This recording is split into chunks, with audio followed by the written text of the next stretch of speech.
മാലിന്യ പ്ലാന്റിലുണ്ടായ തീപിടുത്തം വെളിപ്പെടുത്തിയത് മൂന്നാറിലെ അശാസ്ത്രീയ മാലിന്യ സംസ്കരണ സംവിധാനത്തിന്റെ യാഥാർത്ഥ്യമാണ്.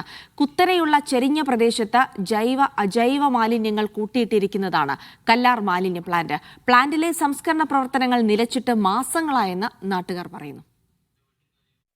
തീപിടുത്തത്തിൽ നശിച്ചത് ലക്ഷക്കണക്കിന് രൂപയുടെ വസ്തുവകകളാണ്. മാലിന്യ സംസ്കരണത്തിന് ഉപയോഗിച്ചിരുന്ന ഹൈഡ്രോളിക് പ്ലാന്റ് അടക്കം കത്തിനശിച്ചു.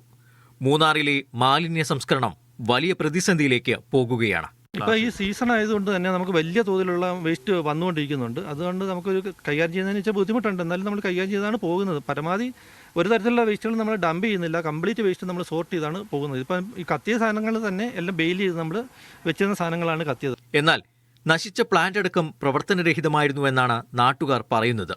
താറുമാറായ മാലിന്യ സംസ്കരണ സംവിധാനത്തിന്റെ യഥാർത്ഥ മുഖം തീപിടുത്തത്തെ തുടർന്ന് വെളിവായെന്നും നാട്ടുകാർ പറയുന്നു. കഴിഞ്ഞ ഫെബ്രുവരി 10 ഞങ്ങൾ നിർത്തിയപ്പോൾ തന്നെ അവർ പറഞ്ഞു 2 വർഷത്തിനടുത്ത് അത് വർക്കിംഗ് ഇല്ല എന്ന് പറഞ്ഞു. ഇനി ഒരാഴ്ചയും കൂടി എടുക്കും അത് ക്ലീൻ ചെയ്യാൻ വേണ്ടിയിട്ട്. അത് റെഡിയാക്കി ചെയ്യാമെന്ന് പറഞ്ഞിട്ട് ഇതുവരെ ചെയ്തിട്ടില്ല. അവർ പഞ്ചായത്തുകാർ ഇതൊരു കാരണമായിട്ട് പറയും. ഇങ്ങനെ കത്തിപ്പോയത് കൊണ്ട് അത് സാധനം വർക്കിംഗ് ഇല്ല എന്ന് പറഞ്ഞു. 2 വർഷത്തിന് മുകളിൽ ഇത് സാധനം വർക്കിങ്ങേ ഇല്ല.